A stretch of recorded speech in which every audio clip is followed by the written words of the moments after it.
Casper knew that if he takes another L, he's not just him, his entire camp is going to be like, you guys, 2 fights, you're losing. Yeah. Tweety knows that if he gets knocked out in front of him, he's like, man, I could get knocked out in front of my wife. Yeah. But I must deal with the reality of like, that could happen. Yeah. And be okay with the aftermath of it. The outcome, yeah. So they all went in knowing like it comes with the territory. So as much as yes, there were jokes and they were being teased and she was getting poked, I think at the end of the day, it's like, it just comes with the territory. They knew, well, this is boxing.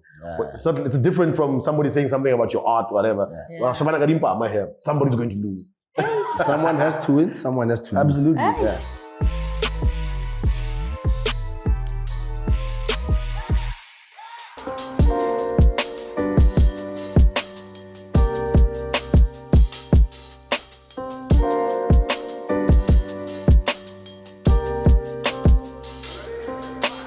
What up, though? Welcome to another hot episode of the POPcast. I am your main host, your main lady, the one, the hostess with the... I don't like that line. The hostess with the mostess. It's tricky, that's why. But anyway, my name is Miss Cosmo, with you again right here on the POPcast, hanging out with my brother, Moochie. What's going on? What's going on, beautiful people? She's right about it being another hot episode. It's literally hot. Like, heat-wise. It's like 32 degrees outside. It's the middle of the day, so yeah. But otherwise, welcome to the show, guys. You know how it is. Yeah. It's the beginning of a new month. I think I want to send everybody positive energies. I give you about a retrograde. Yes. Mercury retrograde. Mercury retrograde was kicking people's asses all over September, including mine, to be quite honest. And I hope October now to top balance. You know what I'm saying? Even if we work 9 to 5, we got 3 more checks to go this season. So this is not the time to be playing games. Save your money. December's around the corner. Let's go. Let's go. Talking about the heat, we do have a hot guest with us today, DJ Jovis, representing the South. What's good? What's up, guys? I'm good, and you? Man, you know, right? trying to survive, trying to make it through, trying to deal with this heat. And ngapha, we're sweating over yashisa. Ngapha, hey, the weekend is also coming out of the pause, but you know, we're gonna survive it. But talking about the weekend, of course, it was very eventful on different spaces and different occasions. But one thing that was very evident for us particularly is Back to the City. Back in effect after 2 years of an hiatus. Back to the City was back in Newtown, and people came through to support because you know what? Hip-hop is loved, and that's one thing you need to understand. All those people came through understanding exactly what the memo was. And we were out there as well as POPcast. We were shooting a new episode, a new concept called POPcast Goes To. So just obviously watch out for it. It is going to be dropping on our socials very soon. We got to chat to a couple of artists who were out there who were performing, but also got to see a lot of new school and very old school performances. Some very old school things that happened. I mean, we know Back to the City likes to mix it up. Yeah. You know what I'm saying? Local and then bring out a few international acts. Usually it's some OGs, some guys that were rocking back in the day just to like, you know, that big up that they give to those guys. This year was no different. They had Keith Murray on stage. Talib Kweli was out there. Who else am I forgetting? Mr. Cheeks. Lost Boys, yeah. Keith Murray, I don't know what he was up to. I don't know what Keith Murray is notorious for being. I think he's too South African now. Yeah. He's very much at home. Like you know,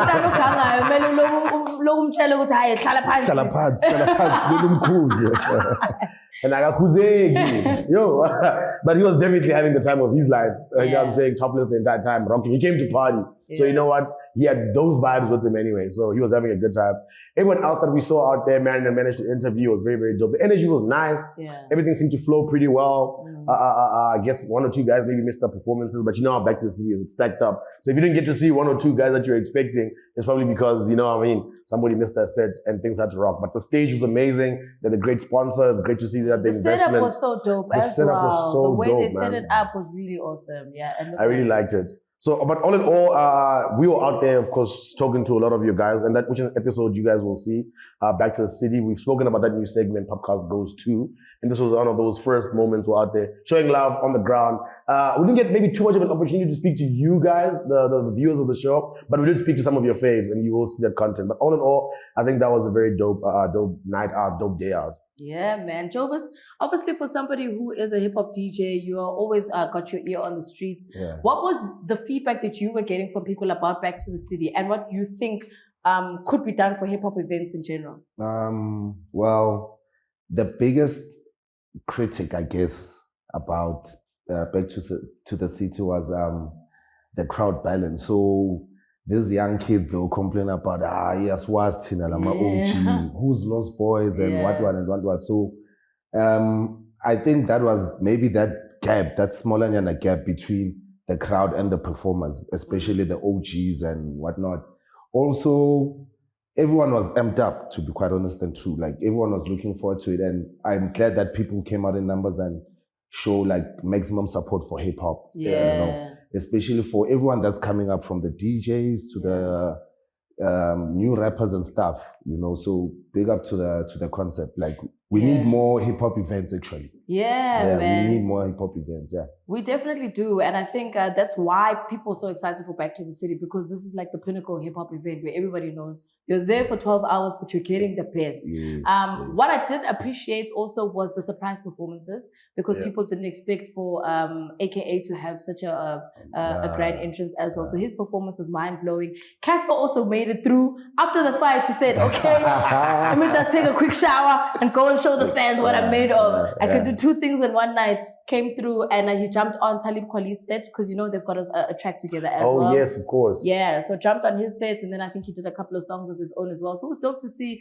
you know, that even at the space that they're in their careers, they still appreciate what Back to the City is. Because for them, for everybody's career, everybody that I think we had spoken to, even at POPcast goes to, but just like, yo, man, it's like a rite of passage for hip hop. Like, if you're a hip hop artist, you need to jump on that stage, even if it's for 5 minutes, even if you get frustrated, whatever the case may be, but you're gonna go because you understand what it means to be a hip hop artist and being on that stage, you know? Absolutely, man. And speaking of Casper, of course, there was the fights that happened as well. I don't know if I'm intertwining here, but as soon as you said his name, I'm just like, and maybe the segment is as short as the fight as well. Speaking about it, because he was on a mission to sort that out, leaving straight from Pretoria, him and I don't know. I think maybe he left straight from the ring and came straight to Back to the City, because it was like, I still have energy. Obviously, I don't have a blue eye. This guy didn't touch me. But Pretty Ugly, my boy. Oh, Heidi had to be you. It had to be him. It had to be him. But you know what? He stepped up to it. And if you're going to fight a guy and you're going to be on TV, it's the risk you take. You might get knocked the fuck out while the world watches. And big up to him for stepping up, because a lot of people are still very quiet, don't want to do it. Casper was hungry for an opponent, but also was very, very hungry for that W, which he ended up getting. And he wasn't even going to risk this thing going to 5 rounds. Because I think what was the problem last time was stamina. So like, music had the stamina, so he was going total. He was desperate to knock this guy out, but that guy was like, I'm not going to get off my feet. You know what I'm saying? I'm gonna stay on my feet rather. This time was different. He was like, if I let this guy weigh me out, I'm gonna have problems. I have to knock him out as soon as possible. Which is what he did. So shout out to him, man. He finally got his W. I know he definitely wanted to balance the scales after the last fight. And again, hip hop event or just a cultural event was also dope as well, because you know he puts music on, guys come and perform. So it's a full on, you get a full package, there's other fights that happen. So yeah, man, that can only be a good thing for the culture. You know what I'm saying? More events out there and putting other artists on these stages. So I hope to see more of it. Jovas, you said you watched the fight itself. Yeah. So you made sure to say, okay, after the gigs, let me go and check this thing out. Actually, I wanted to see, because also I'm a boxing fan, you know, I'm a Mike Tyson fan. So it's very difficult to balance ukubona boxing emzansi kahle kahle, because sebayenze ngathi manje into akusi sport engathi si like see prestige and whatnot. So big up to Casper for making everyone be interested in the boxing sport as well. And also like matches like this, like they mean more to us sports fanatics, because of I want to see Casper knock out AKA, for example. I want to see Big Zulu knock out Usbanban. So it's a good thing for the brand itself as boxing, but also for these celebrity matches like we come together outside the club, outside the music, like just do something different. So and it was a nice fight actually. I knew Casper was gonna win. A nice fight, but people are saying it was short. So too short, So do you think Pretty Ugly didn't put up much of a fight, or do you think he gave up too quickly? Or because I mean we were busy at Back to the City, so we didn't see. He wasn't prepared. Really? He wasn't. You know what's sad? Because like I had seen Pretty Ugly at an event that I went to like a few weeks before the fight, and he was like, "Yo, I've been working out. I've been training for this thing. Like, he even showed me he had cuts in his mouth because they've just been like knocking at him the whole time just to make sure that he's prepared and he's ready. So I thought, okay, cool. He's getting in the gym. Casper's doing his thing as well. Casper had to like lose crazy amounts of weight to obviously then level the playing field because Pretty Ugly is fairly smaller than Casper. I mean, so he had to lose a little bit of weight himself as well. Really? Yeah, because he was very pumped up and muscular. He had to lose a little muscle weight as well, so that he could be a little bit more nimble. Because he had got up Pretty Ugly. Yeah. So now in order to actually fight there, just coming there with big muscles actually hinders you. So now he had to just like tone down a little bit and use a few kgs. Yeah, man. But you know, I wanted the fight to be just a little bit longer. Yeah. You know, I mean, I don't know what I'm expecting. I'm not a boxing fan, so I don't really know how these things work. But by the sounds of things on social media, it just happened just a little bit shorter than it should have been, which is a bit unfortunate because at the end of the day, when people pay tickets, I guess, you are putting on a show. Yeah. Whether it's about your stamina or not, you need to stay on your feet so that you know. But what I appreciated about Pretty Ugly is that he also understood that this is his loss. He did tweet about, you know what, you learn from your mistakes, you take it on the chin, you move on, you try and do better. So I like that he's got good sportsmanship. Yeah. He understood the playing field. He understood what went wrong. It was a bit tricky also because obviously, you know, Bunke ended up trending for his loss, which I didn't appreciate on social media because why Bafagu sisters? You know, she's there to support her man. She's the one who went down when she's not. She was just, you know, in the crowd like everybody else. It's a professional fight, so there's no embarrassment per se. I guess the thing is just you definitely never want to get knocked out off your feet while your girlfriend is watching. It's just like rule number one of the niggas. You know what I'm saying? This is a professional fight, so on that space, it's different. But people, of course, made it like it was a street fight. Like, hey, your girlfriend saw you get punched. But somebody has to go down. Absolutely. That's what I'm saying. People are always going to poke at it. But that's the risk you take also is Pretty Ugly. You know, even as Casper, if we take an L here, the entire camp could get attacked. You know what I'm saying? Casper knew that if he takes another L, he's not just him, his entire camp is going to be like, you guys, 2 fights, you're losing. Yeah. Pretty knows that if he gets knocked out in front of him, he's like, man, I could get knocked out in front of my wife. Yeah. But I must deal with the reality of like, that could happen. Yeah. And be okay with the aftermath of it. The outcome, So they all went in knowing like it comes with the territory. So as much as yes, there were jokes and they were being teased and she was getting poked, I think at the end of the day, it's like, it just comes with the territory. They knew, well, this is boxing. So it's different from somebody saying something about your art or whatever. Well, somebody's going to lose. Someone has to win, someone has to lose. Absolutely. Yeah. Also news that came out this past week, weekend rather, was that Trevor Noah is resigning from The Daily Show after 7 years of being on the show. And I think this came as a bit of a surprise, both to the viewers, but also to South Africans, because we're just like, oh, but my brother, you are our fighter. We sent you there to be Michael Jackson. But you know what I appreciated about the fact that he is stepping down is that he understands when to kind of then say, okay, I've served my time. Let me not be one of those people who tries to hog the stage for too long. There is an opportunity for a new guy to come through. So apparently in his speech that he had mentioned was that he just misses being on the road. He misses doing world tours and things like that. So I think that's what he's going to concentrate on as a comedian. So yeah, how are you feeling about Trevor Noah being gone? I feel like personally it was too soon. You know, the whole nature of these late night shows or weekly shows that they have in America, the guys usually stay there for quite some time. You know what I'm saying? The guy who takes over from somebody else usually becomes part of that show for a very long period of time. You know what I'm saying? Kind of almost defines them in a period of their life. So Trevor being there for almost 7 years now, he said. Yeah, 7, yeah. First of all, it doesn't feel like 7 years, so I guess time does fly. You know what I'm saying? If you'd have asked me, I would have told you. Yeah, if you'd asked me, I would have said, I'm sure give him 3 years. 7 feels like, damn, time just fly. You know what I mean? And I do get his reasoning saying, since tasting back, being back on the road, he wants to do that a lot more. But I do feel like the way that he said it didn't seem definite. You know what I'm saying? He seemed very casual when he was talking about it. Like, and he didn't give an exact date. Yeah. So it feels abrupt. You know what I mean? And me personally, I was talking to my friends about it and we're like, it feels like there's something else that we don't know. It doesn't feel like it's just about what he said. I feel like there might be something else that we don't know about. Because personally, I'd be like, and maybe we'll hear about it later, but I don't want to throw any sort of negative or positive situation here, but it just seems like there's more to the story than him saying, I just want to be back on the road. Like there might be something else that he's not mentioning right now that kind of, because he didn't say this is my last season, oh, I'll be done in November, or I'll be done in December. He didn't give a time frame. He literally just said it as if he came up with it that morning. You know what I mean? It didn't seem like something that was very well thought out and planned. It seemed abrupt. And I feel like there's something more to it. Maybe we'll learn about it. Whether it's his energy just going down and saying, I want to go back to the road, and you know what, I'm done. But after 7 years of the show that's done so much for him, it felt like a bit disjointed to me, the way that he's putting it up. Yeah. And I feel like there's more to the story personally. Yeah, but you know what? There definitely is more to the story, and I can feel what you're saying about it being a little bit strange with the timing. But for me, it's also just like, I don't know if he had done the full role that he needed to in the 7 years. But it also begs the question about how long people should actually stay in certain positions before they can pass the baton. Like I said, I appreciate the fact that he felt like it's enough time for him to then say, okay, let me step back. However, how long do you think somebody should kind of then be in a place to then say, okay, now I'm pulling back? Because the same could be spoken about even in music, where you can be like, okay, guys, I think I've done everything I needed to do in hip hop. I'm now going to go and be a farmer or something. I feel like the way he said it, it's too soon for Trevor.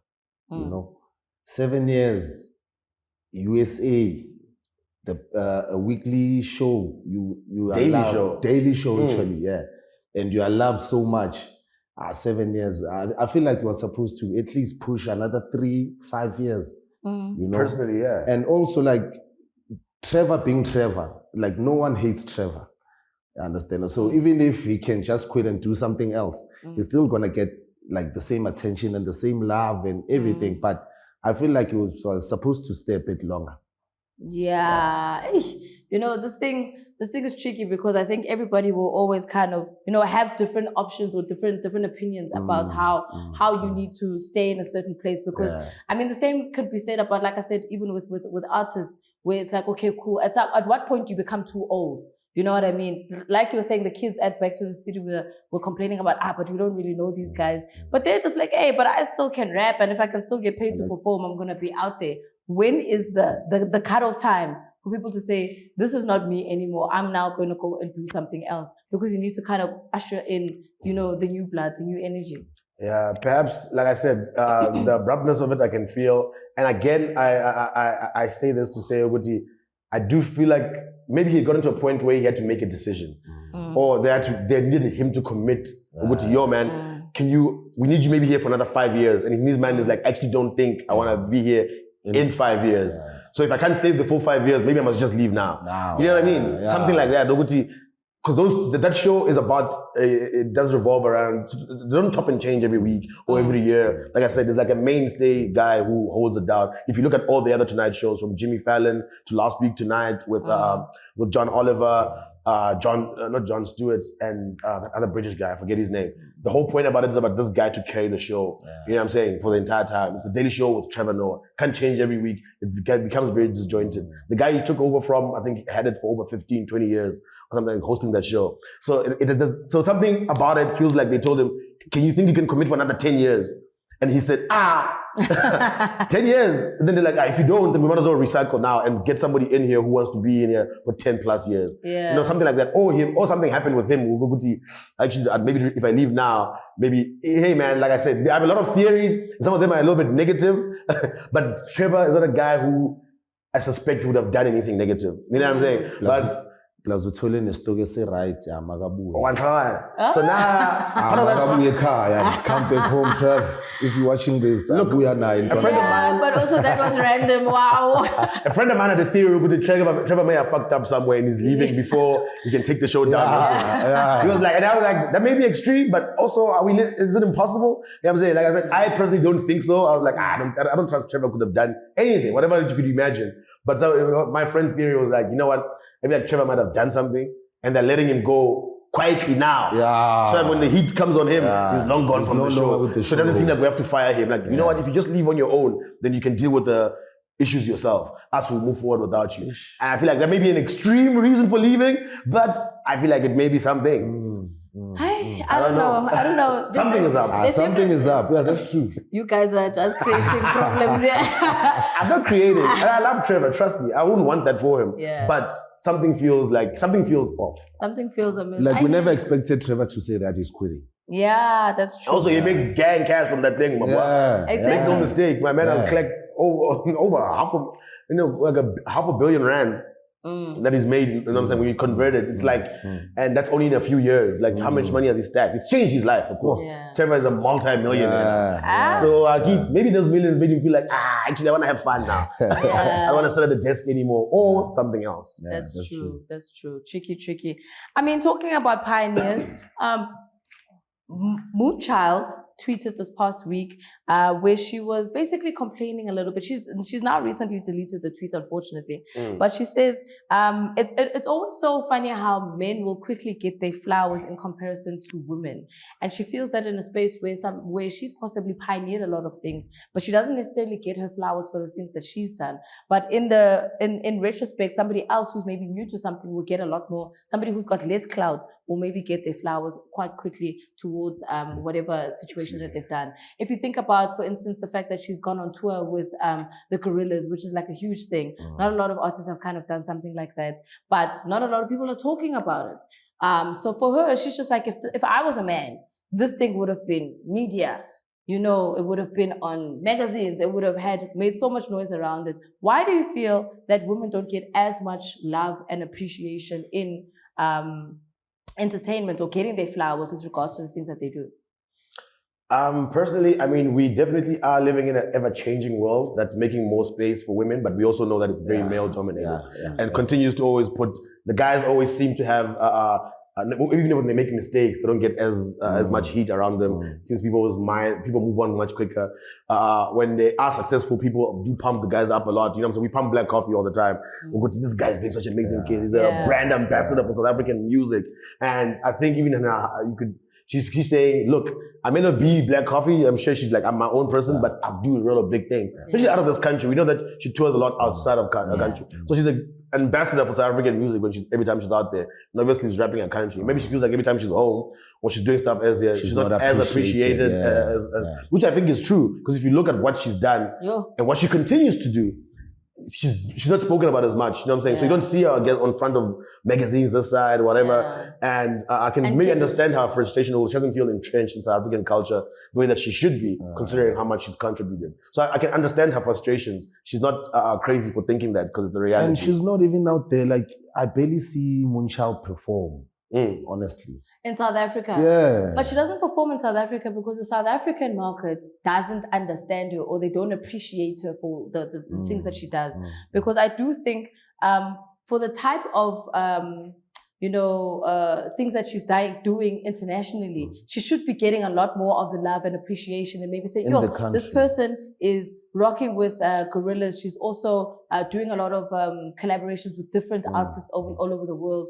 And South Africa's got this thing where they like to box people, where they like to box you to say, maybe we don't necessarily understand your music, so we're not going to give you any attention. And people will sit back and be like, MoonChild, when last did she drop a song? And it's like, whoa, she drops music all the time. You're just not paying attention to the things that she's doing, because if she doesn't fit in the piano box, then she's not going to get attention. And if you think back to her career, for instance, a lot of the time, I think when she became very mainstream was when she decided to do a lot more on the Gqom side. Remember? When Gqom was also kind of doing its thing and picking up. And the moment she did those features, that's when everyone was like, go on, just And it's like, if she doesn't fit in the box that's trending right now, you guys don't pay attention. So for me, it's not even just about her. It's just women in general. If they don't fit in the specific box that you want them to sit in, then they don't get the energy, they don't get the clout, they don't get the attention. They are dubbed as invalid. Yeah, I understand. Definitely. I think But why? When are you men going to change the narrative, the promo around it? Because I do think this is also a conversation that's possibly even peddled by men, because guys are usually the ones who are groupies for Black Coffee. Have you ever been to that event that you used to host in town, the in the city one, the one in yes, I've seen Deep in the City. Deep in the City. Yeah. All the guys that are doing this on my cell phone, it's men. And they're all just going, oh my God, it's Black Coffee, going crazy. When usually it should be women who are fangirling, because that's usually where the term comes from. But it's men are the ones who are niggas are house niggas. Look, and again, I don't want to take away from anything that you're saying. Because it's true. Like, we know that a lot of women need to be celebrated a lot more in this industry. You know what I'm saying? And we can make excuses and say, okay, house music is a very big genre, so generally it gets more attention. But then even in house music, we can be like, there are house music DJs, women who DJ as us, who also are very dope, who will be thinking, I don't get as much attention, and I'm doing a very popular South African genre. We can look at Amapiano, for example, and say, yeah, there's ladies who are doing well, you know, but them and Gogo, the Uncle Waffles who have gone over. And especially Uncle Waffles maybe as a genre.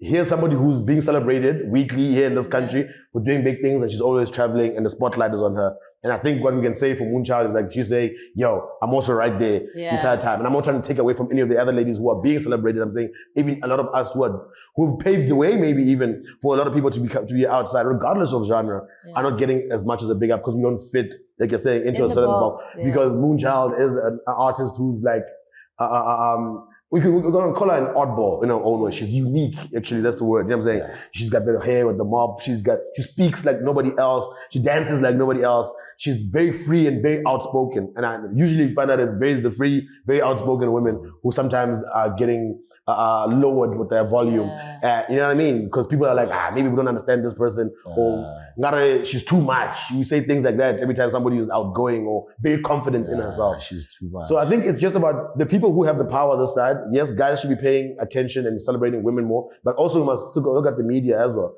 Is that they should be the ones firstly shining a light on her because they've got the power to spread her voice. Radio should be showing her a lot more love. TV should be showing her a lot more love. Brands should be showing her a lot more love. You know what I'm saying? Because then people, those things will translate to this person is working. They see her audience, they see that she is successful. They should be doing way more endorsements with her. She should be on front of the cover of magazines. Then people will see her. Okay, locally the media is appreciating her and giving us more of MoonChild.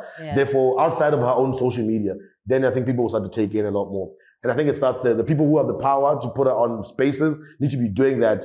And then locally people will appreciate it a lot more. Because then it's always our job as ambassadors, even as whatever audience we have in our thing, and every other podcast, to be always speaking about it. And I feel like we do that to an extent. You know what I'm saying? We always try and keep the music that we review to always include everybody in the South African music space. And I think like if we do more of that, then people will be like, oh, here's MoonChild. Every time I switch on the set, I see her on a billboard. I see her. Let me give this person more of a chance. Maybe I didn't understand. Now you say, well, no, she's being celebrated by the people who have the power to spread her name. The rest of us will jump on. That's true. All right, so we are going to jump straight into our weekly feature of Rings of Power. And of course, episode 6 dropped this past Friday. And there was a lot of conversation happening on the space this past Thursday as well. Yep. Unfortunately, I was having load shedding problems and my signal was just doing, funny things there.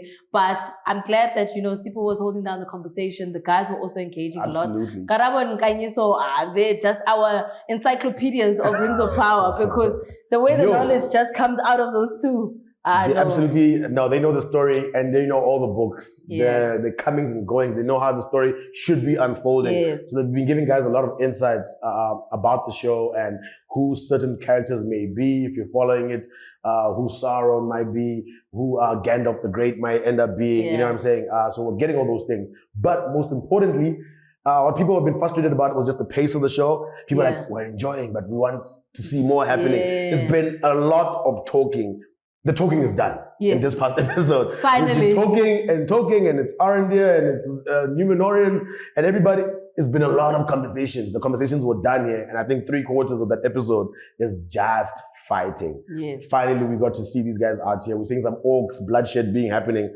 And I loved it, man. And I think that now everybody's just like, you see now. Yeah, this is what we wanted. This is what I wanted. There's a real beef because now they'll be leading up to it. And I think now if you've been watching, of course, you understand it a little bit better. So you definitely behind something needs to happen. And something finally did. It was like I said, more than 75% of the show was just them at war with each other, which I love, man. Epic fight scenes. You know what? I hear what everybody's frustration is because when you're watching a show like this is what you want is entertainment, you want the drama, you want the fighting because that's what it's based on. Yeah. However, I do think that's why I kept saying in the beginning, even in the last reviews of the past couple of episodes, I just kept insisting to be like, guys, there needs to be a plot that's set. And they were putting that set for the last 5 episodes. Now that they're fighting and now that they're going to war, everything is tying together. All the conversations that were happening in the past episodes are now starting to make sense and also going to build towards the climax of episode 7. And of course, we're going to be left on a cliffhanger on episode 7 so that you can watch season 2. That's just how directors work. That's how TV shows work. That's what we're going to have to expect. But I love the fact that now that we know where everything is kind of set, we can also kind of predict or kind of look towards season 2 to then say, this is what we can expect, this is what needs to come through. And I think there'll definitely be more drama, more fighting, more war happening in season 2 as opposed to what we've had in season 1. But I did enjoy episode 6. I did enjoy the fact that they were finally getting into some, some punches, not necessarily Casper and Pretty Ugly vibes, but just a little bit longer. 1 hour, not the 1 minute that we had, but big ups to episode 6. I think it was great. Again, one part that I'm enjoying, and of course, this is also going back to the conversation we had just now. Yeah. I love the fact that the leaders are the women. And that's the conversation that's also very different, especially because these shows usually have like a male who is leading the army or a male that is kind of leading the charge and taking direction and showing people what to do. But Galadriel is doing amazingly. Nori also, well, we didn't see the Halfwoods in this episode, but also the Princess Regent, she's also leading the charge, as well as Theo's mom, I forgot her name. She was also leading her people. Yeah. So it's great to see that the women are the ones who are at the forefront, and they're the ones taking charge in the war, and that the men are so willing to follow suit. And I think what they're trying to do with this is not necessarily say that they're trying to change the Lord of the Rings storyline, but trying to bring it into the 21st century to say in 2022 there's a lot more women who are doing things. Absolutely. And that's how they're trying to then depict the conversation on this one. So it's really great to kind of see that. Absolutely, man. And I'm very, very excited to see the season finale, and I'm excited for you guys to give your opinions before we all watch it together in the space, of course. 7 p.m. Prime Video ZA on Twitter. Come join us. Let's dissect what's happened so far. And let's throw some theories around about what we think the final episode might be. When you watch the next episode, of course, we would have watched that, and then we'll be now wrapping up the season. So join the space, 7 p.m. on Thursday, and let's see where the story goes. Yeah, man. With that, of course, we are going to jump into new music that's dropped this past week. Exciting times. I think people are also preparing for the summer. They're just like, you know what? We need to make sure that people understand who exactly we are right now. And one person who's just been going up, and her trajectory is just taking it to the top is Bobby Cooper. She dropped a new song called Vacha Biki. I think everybody was just blown away by the artwork. Yeah. Because she's there like a doll, in a Barbie doll in a casing. I think it was just spectacular the way that they put that together. The song was also fire. And I like that she's also experimenting and she's doing different things, because typically she's singing and she's a lot more vocal in her songs. Yeah. This one you can hear she's out here trying to just do she's rapping a little bit more, because it's more, I think, of a performance song than it is like a vocally strong song. But yeah, shout outs to Bobby Cooper. This one, she's doing it for performances in the summer. What did you think of the tune? Honestly speaking, it's a nice tune, and I'll just comment, just we need more songs like this, especially Naguma. I'm a DJ, so live sets and whatnot. We're tired of hearing the same thing. We need more South African hip hop. Yeah. So if like the guys can, especially Bobby Cooper, I mean, like, she's been a huge SA hip hop artist for years, So a drop like this, I was expecting from the album cover, like you say, Utai. It's something that we've never seen before. It's something fresh and stuff. So the song is a first song. I'm expecting more from her, So let's just wait and see. Actually, man. Yeah, man. I share your sentiments as well. I felt like the song is dope. I like the whole rollout of it. She's young. She's got a lot of energy. Yeah. So it's good to see her move that in this type of song. You know what I'm saying? Something that kind of represents her youthfulness. She loves doing these dances, She has a big TikTok following. So she's also very cognizant of what the song is going to do on these social media apps and to further promote it. And to see her perform it, like you're saying, it's a song that's for outside. Yeah. And it's very playful as well. It's got a nice low vibe to it. So yeah, I think the song is dope. And I'm excited to see what else she does with that. In terms of like making more music that's kind of targeted more for performances that's kind of high energy. Some of our other singles, although had the piano feel and everything to it, had a little bit of a slower pace to it. Yeah. You know what I'm saying? This one feels a little bit more upbeat. Yeah, man. All right. Also, somebody who's coming with the upbeat vibes, Roy dropped an EP called Good City, Bad Roads. He dropped it on Friday. And it's got a lot more of a UK drill influence. Yeah. He's definitely saying, yo, I am Mfana wa Pitori, but I'm also trying to do this international type of sound. I like how he's meshing it together, because I think a lot of people also kind of get stuck in the, okay, this is a direction I need to take. I can't kind of play around. I like that he plays around on this EP, and you can hear that he's having fun. You can hear he's also been given creative license to kind of take this direction of the EP wherever he wants to. He's got dope features on it. He's got Casper on there on the remix for La Vida Loca. He's also got MT on there as well. So it's different, and that's what I'm enjoying about Roy. It's definitely different.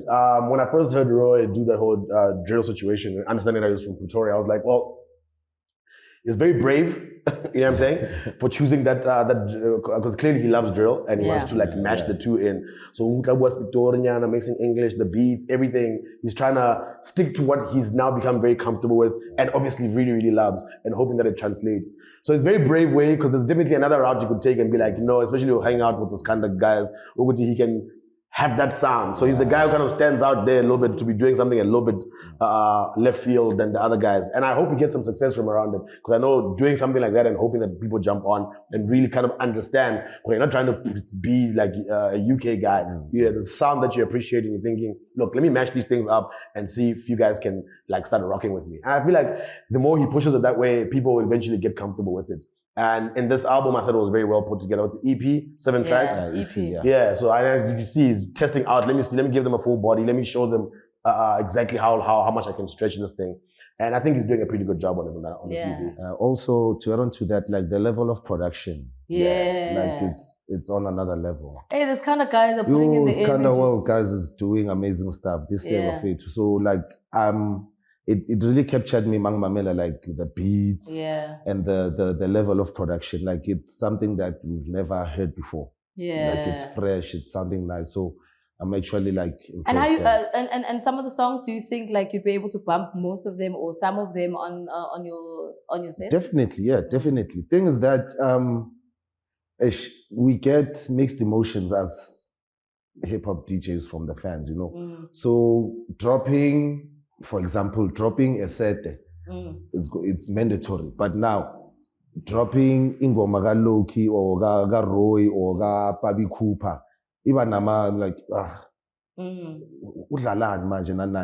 unless maybe there's people that really follow the music, But we have to.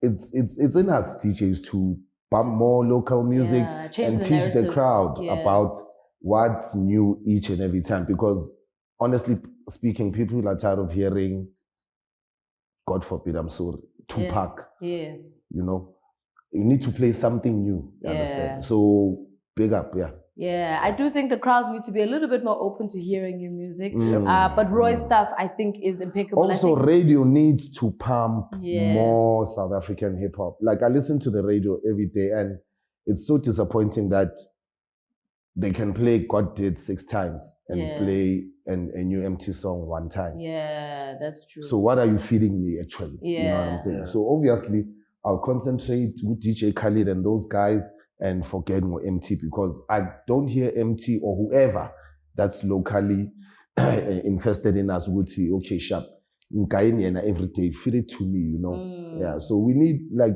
all these media houses are actually killing us, basically. Yeah, that's true. But you know what? Everybody has their role to play. Everybody needs to kind of get involved in the cause. And the media houses definitely have to play a little bit more local, but also us as DJs need to kind of find creative ways to kind of throw them in. And that's what I try and do. I'll always then say, okay, let me give them the ones that they want to hear. And then I sneak in one, and then I say, okay, they're not running away. And then you bring it back to the ones that they want.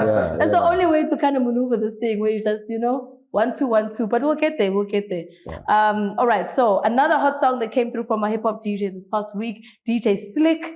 He's featuring Blackie, 25K, Maglera, Dope Boy, with Everything. Sippo's been waiting. He's been waiting to say how much he's in love. Hey, man, you guys know how I feel about hip-hop. And like I said, sometimes we bash it because we're like, this stuff is not good enough. But what Slick has done, once again, after Stay Soft, because he's dropping championship music too, Yeah. like he did with McLaren Doughboy. Ooh, and Stay Soft is my song. You know what I mean? In 25K. So this is the second single of it, and I think it's an impeccable song, man. It's real hip hop shit. You know what I'm saying? That's another thing about what he's doing here, because you know he's very versatile, Slick. Of course, you can do a song with Shikana tomorrow, and it'd be equally as hot or something. But here particularly, I like it because now it's very hip hop, and he's a hip hop DJ, and he didn't like cop out and say, hey, let me not. This hip hop is it our season? Should I maybe hit them with the R&B something? Nah, he stuck to it, and he really made like a really motherfucker goddamn shit. You know what I'm saying? And it's like worst motherfucker and it's very very very dope. So I love it, man. Yeah. And they all gel together so nice. That marriage between McLaren Doughboy and 25K. If you didn't know we needed it, you see how well it's working for them. So we need to celebrate 25K more, bro. Yeah, man, that guy is impeccable. That boy's an animal, bro. Yeah. Like he's a beast.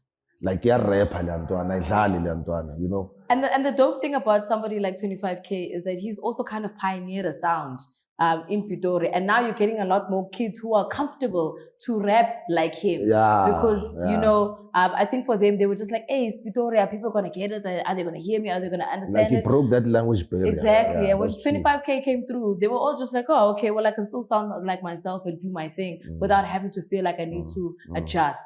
You know. So 25K, 100% on this tune and everything. Blackie, 25K, McLaren, the new school kids. Just killing it. Absolutely. And yeah, man, it's raps on raps on raps, and that's what you want on a song like this. It is firepower. I won't lie, Stay Soft is still strong in my heart, but it's not to say that this one is not doing impeccable things. So shout out to DJ Slick, man. Have you heard the song? I haven't. You just gave me homework. I'll just have to listen to it because I've seen like a bit snippets of like a video on Instagram, so I'll just check it out. Yeah, man. I mean, there's still time. The song only dropped on Friday. So hopefully we're going to hear it on your sets next weekend. You know what I mean? And yeah, man, that is our show for this week. A big ups also to our studio for today, Riches and Beyond in 4 ways. You know, this possibly could be, you know, new relationship. You know how we're always at Matt Black?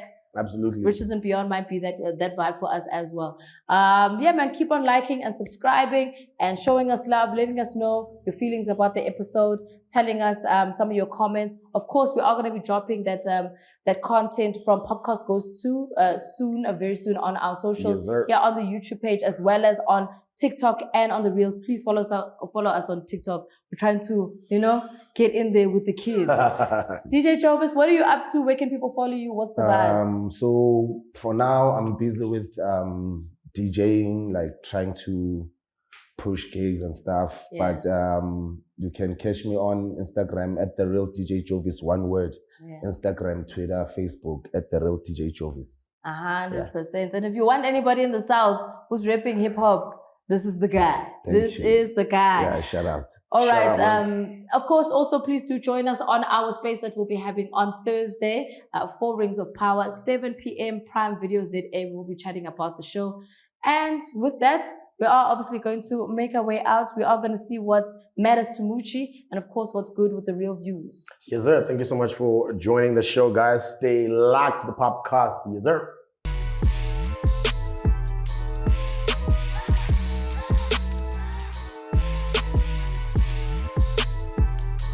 What's good, beautiful people? Welcome to another What Matters to Moochie insert the thing in my bar.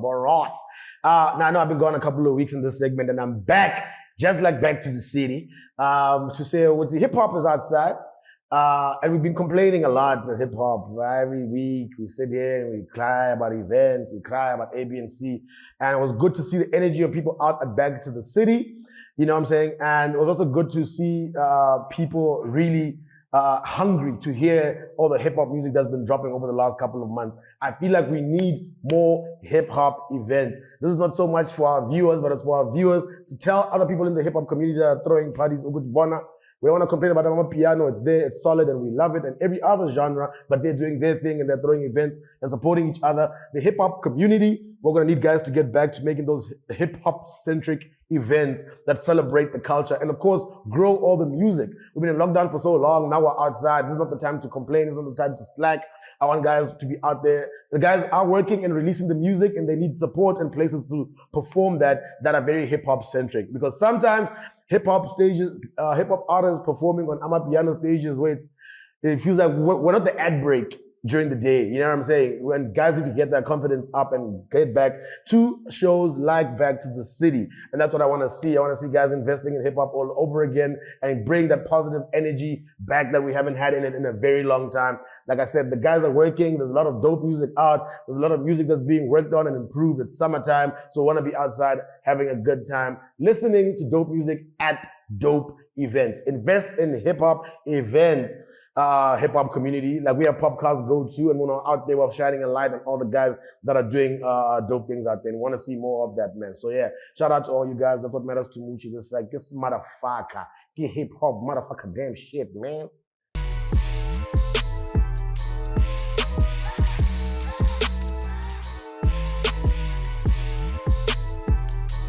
Hey now. So this is the real views for this week's episode of the POPcast.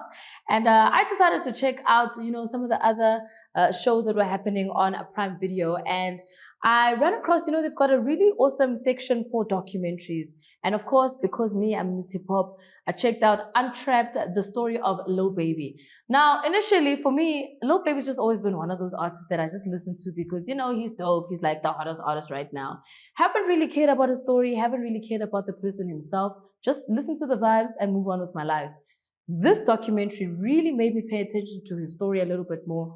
Also made me feel as if like I was getting just a little bit more in tune into his thinking and more in tune with his music.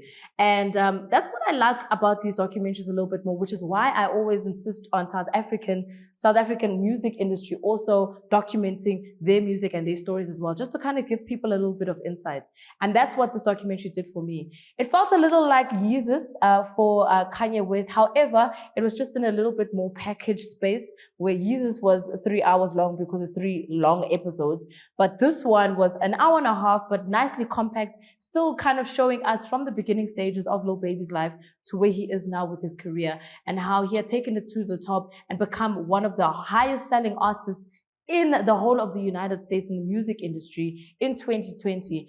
And you realize certain things about him, the fact that he had gone to jail, the fact that he was a hustler, the fact that he actually didn't want to be a rapper. And he was convinced by the people that he hangs out with. He was convinced by people like Young Thug and the quality control CEOs who understood the talent that he had, but didn't really want to immerse himself into the situation himself, but rather than, he focused on the game and decided to kind of put himself into it. And you know what? It all kind of paid off. So if you're an up-and-coming artist, this is one of the documentaries you need to check out. Untrapped, the story of Lil Baby. It is out on Prime Video.